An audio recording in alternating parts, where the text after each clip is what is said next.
Hey guys, welcome back to another episode. Today we're going to be working on the RSX.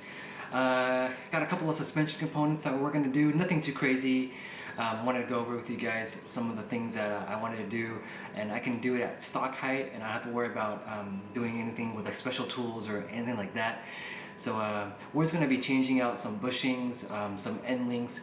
We're going to be installing a Integra Type R DC5 22mm rear sway bar. It's a little bit thicker than the stock one, and we're going to be replacing those bushings as well. And then last but not least is we're going to be installing some Skunk2 lower control arms, and we're going to be installing a subframe brace to support all that. And yeah, the car should be a little stiffer, should handle a lot better. Just kind of going slow and making sure the car gets everything done slowly before I start doing like further suspension upgrades. But let me give you guys a quick overview of some of the parts that I got. This is the ASR suspension subframe brace right here. It's supposed to stiffen up your rear end, make everything a lot smoother. The quality is really good, really sharp, as you guys can tell. It's really good in quality. A little bit pricey for this, but you can go slow and do everything right. I already unboxed everything out of the box, and it does come with these bolts right here, as you guys can see. Just bolted up. It's good to do everything at once because you're going to be taking off some parts, so you have access to everything right there. So it's good to get everything done. These are the Skunk2 lower control arms, a lot thicker than the stock ones, and the car being 100 and I think 14 or 15,000 miles, these are probably worn, so I'm going to replace these. The arms look like this. I haven't really taken them out of the box yet. Those two, it just goes like bolts up to the two arms. You do have to get this part right here. This is the special hex socket to take off the 3 lower control arm bolts. Take it out of the box so you guys can see what it looks like. It looks like this. You guys can see. So you're gonna want to take this and make sure you because if you don't have this, it's gonna be really hard to take off that bolt. So make sure you get that. And then I got some, I guess, upper energy suspension fray bar, the sway bar 23mm bushings. We're gonna replace this at the front, and then the back ones we're gonna use the stock ones. So give you guys another quick. This is the last item. This is really rare. I got the DC5 Type R rear sway bar, but I also got the trunk stiffener bar, so it's gonna stiffen up the trunk. It installs inside the trunk, so you can maintain your trunk space. It looks like this.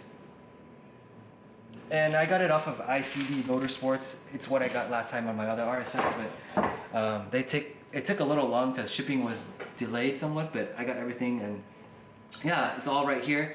And we'll go ahead and just jack up the car and then make sure we get underneath, get clearance, and make sure we follow all the safety protocols so we don't get crushed.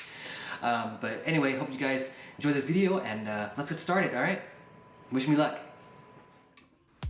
First, we're going to loosen up the lower control arm bolts. You're going to need a 10-point socket for this, and just make sure you buy one, and then use a power tool to just break them loose. And once you drop everything, the arm and the hub is going to disconnect and it's going to fall a little bit, so make sure you're ready for that.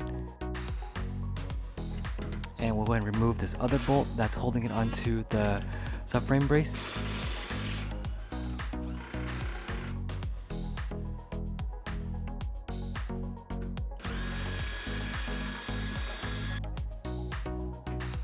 Once you have it removed, you can use a little rubber mallet and just whack it, and the control arm will fall off. Now go ahead and put on the Skunk2 control arm and line everything up. Make sure you have the holes lined up so you can bolt in 3 bolts onto the trailing arm. Now, as you see here, I'm putting on the last couple bolts to make sure everything's lined up correctly.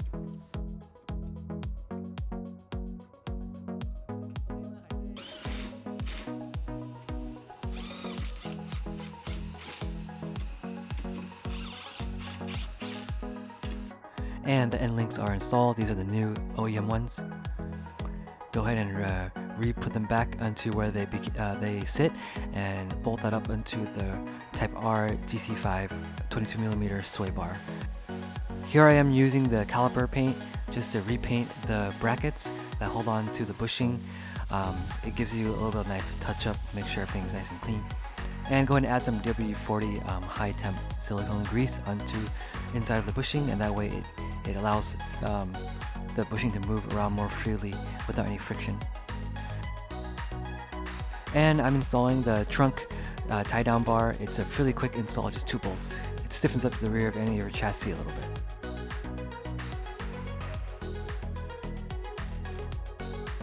And this is what it looks like midway through. We have most of the stuff in, but we're just double checking to make sure we do everything right.